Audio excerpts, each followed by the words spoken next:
ముక్కోటి ఏకాదశి చేస్తావా? అప్పుడు నేను ఎన్ని ఫలితాలు ఇవ్వాలి నీకు? 23 ఏకాదశుల ఫలితం ఇవ్వాలి. అథవా ఈ ఏకాదశితో కలిపి 24 ఏకాదశుల ఫలితం ఇవ్వాలి.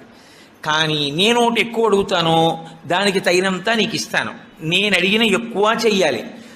నువ్వు అడిగిన దానికన్నా కొన్ని కోటి రెట్లు ఇస్తా. 3 కోట్ల ఏకాదశుల ఫలితం ఇస్తా. కానీ మామూలు ఏకాదశుల కన్నా విరుద్ధంగా నువ్వు దీన్ని చెయ్యి.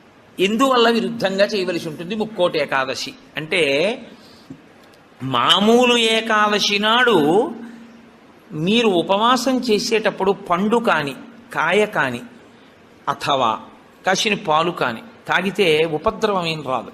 దానికి దోషం పట్టదు శాస్త్రం. ఎందుకంటే శాస్త్రం ఉపవాసం మీద చర్చ చేస్తుంది. ఉపనిషత్తుల్లో ఆ విషయం ఉంది, వేదంలో ఆ విషయం ఉంది. ఎప్పుడెప్పుడు ఉపవాసం ఎలా చెయ్యాలి అన్నది ఉంది. ఆదివారం నాడు కానీ, పౌర్ణమి నాడు కానీ, అమావాస్య నాడు కానీ